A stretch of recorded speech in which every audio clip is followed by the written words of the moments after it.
How was she to face the onslaught?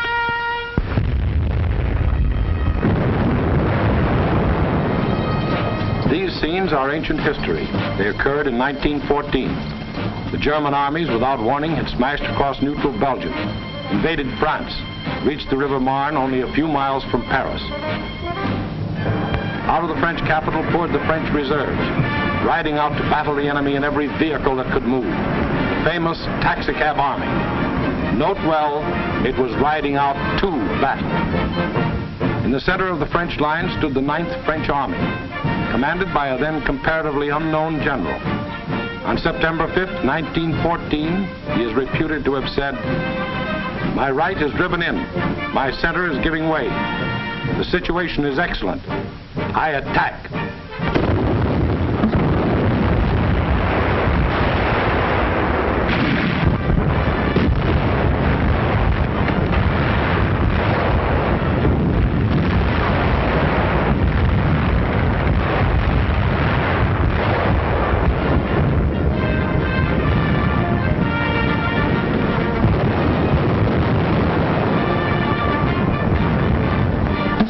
Did attack. The German onslaught was checked, and Paris was saved. That comparatively unknown general later became commander-in-chief of all the Allied armies and presided at the signing of the armistice with the defeated Germans on November 11, 1918. To this general, the French people erected a monument. To Marshal Ferdinand Foch, whose motto was, "Attack, always attack." Still later, the war-weary French people erected another monument. This one to a minister of war, André Maginot. Between the ideas symbolized by these two statues may well lie the military story of the fall of a great nation. In Foch's time, the proud spirit of France demanded nothing less than victory and placed its faith in the attack. In Maginot's time, the spirit, no longer proud, asked only to avoid defeat and placed its faith in concrete.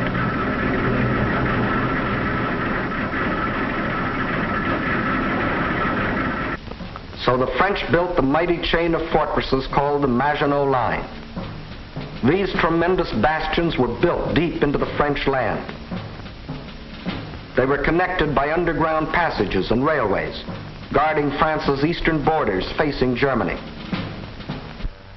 And when France was finally forced to declare war against the rising Nazi menace, the French troops, instead of attacking, were marched into their modern caves to wait for the Nazi blitz to smash itself against the Maginot Line. And their generals, headed by Marshal Pétain, proudly announced, "Whoever makes the first move in this war will be hurt." But Hitler didn't go near the Maginot Line. That was France's strong point. Instead, he attacked the weak point. Hitler knew that the French had tried to avoid war instead of preparing for it. That knowledge was one of his greatest weapons. He knew they had planes, but he knew they were antiquated. He knew they had tanks, but he knew they were few in number and lightly armored. But most important of all, he knew that France had become a cynical and disillusioned nation. What made this change in the French spirit? In the first place, between 1914 and 1918, the French suffered more than 6 million casualties in the heroic defense of their land against German invasion. The flower of an entire generation was lost, with its stimulus of new blood, new determination, new ideals. Secondly, the failure of the League of Nations, to which the French had pinned their hopes of peace, the corruption of many in high places, the greed of special interests, all had combined to shake the faith of the French people in their democratic ideals. And when a people loses its faith in its own ideals, it is ripe for the insidious words of the devil. France still looked like an imposing castle, but Hitler's political termites had so gnawed away the binding of national unity that the castle was ready to crumble.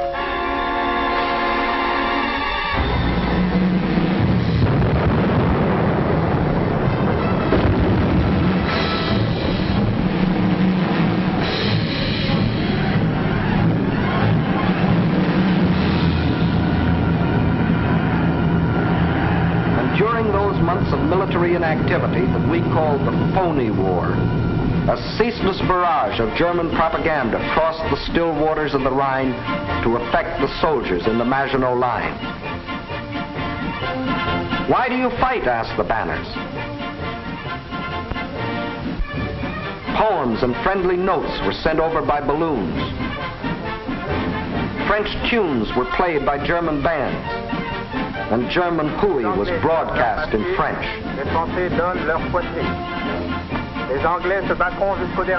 The British will fight to the last drop of French blood.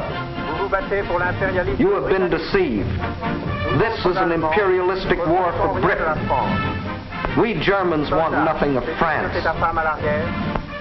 What is happening to your wives back home, soldiers? The British are stationed in your villages. Yes, France was ready to be plucked. The whole force of the Nazi might was turned toward the west. How would they strike this time? Through Alsace-Lorraine as in 1870? Through the Low Countries as in 1914? What was the 1940 model conquest?